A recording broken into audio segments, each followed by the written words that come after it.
അങ്ങനെ ആൻറ്റി ഉണ്ടാക്കിയ നല്ല അടിപൊളി ചിക്കൻ കറി ടേസ്റ്റ് ചെയ്തതിന് ശേഷം ഞങ്ങൾ കൊണ്ടുവന്ന കുറച്ച് പഴമാങ്ങ കൊടുത്തു കേട്ടോ. ദേ ഈ മാവുണ്ടല്ലോ ആൻറ്റി തന്നെ നട്ട് വളർത്തിയതാണ്. അപ്പം അതിൽ മാങ്ങ ഉണ്ടായിക്കഴിഞ്ഞാൽ അത് പറിക്കാൻ ഏറ്റവും കൂടുതൽ റൈറ്റ്സ് ആൻറ്റി അമ്മയ്ക്ക് തന്നെയല്ലേ. സ്വന്തമായിട്ട് തോട്ടിയൊന്നും എടുക്കാതെ തല്ലിപ്പറിച്ചു. ഇവിടെ ഒരു കുഞ്ഞ് അടുക്കള പച്ചക്കറിത്തോട്ടം ഉണ്ട് കേട്ടോ. അടുക്കള പച്ചക്കറിത്തോട്ടം എന്ന് പറയുന്നതിനേക്കാളും അടുക്കളത്തോട്ടം എന്ന് പറയുന്നതിനേക്കാളും ഈ വീടിൻ്റെ 4 സൈഡിലും എന്തെങ്കിലുമൊക്കെ ആയിട്ട് നട്ടിട്ടുണ്ട്.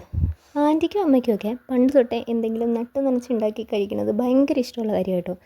ശരിക്കും പറഞ്ഞാൽ ഇത് നമ്മുടെ ഹാപ്പി ഹോർമോൺസൊക്കെ ഇൻക്രീസ് ചെയ്യാൻ പറ്റുമെന്നാണ് എൻ്റെ ഒരു വിശ്വാസം. നമ്മൾ തന്നെ നട്ടുണ്ടാക്കുന്നതിൻ്റെ ഇടയിൽ കൂടെ ആ പൂക്കളും കായ്ക്കളും ഒക്കെ കണ്ടും തൊട്ടും തലോടിയും സംസാരിച്ച് അതിൻ്റെ ഇടയിൽ കൂടെയൊക്കെ നടക്കുമ്പോൾ കിട്ടുന്നൊരു ഹാപ്പിനെസ് ഉണ്ടല്ലോ, ഇറ്റ്സ് പ്രൈസ്ലെസ്. എനിക്ക് പേഴ്സണലി എക്സ്പീരിയൻസ് ഉണ്ട്.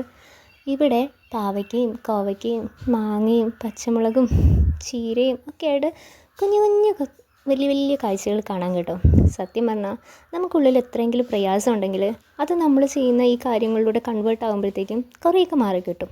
ഇവിടെ ഇപ്പോൾ ബന്ദിപ്പൂക്കളുടെ സീസണാണ്. നിറയെ ബന്ദിപ്പൂക്കളുണ്ട്. പണ്ടും ഇവിടെ ബന്ദി തോട്ടമൊക്കെ ഉണ്ടായിരുന്നു കേട്ടോ പഴയ വീട്ടിൽ. ഇപ്പോൾ ഇവിടെ മെയിനായിട്ട് മഞ്ഞബന്തി, റോസ. ഇപ്പം ആൻറ്റി മാത്രമല്ല, അങ്കിളിനും പൂക്കളോടൊക്കെ ഒരു പ്രത്യേക ഇഷ്ടമാണ്.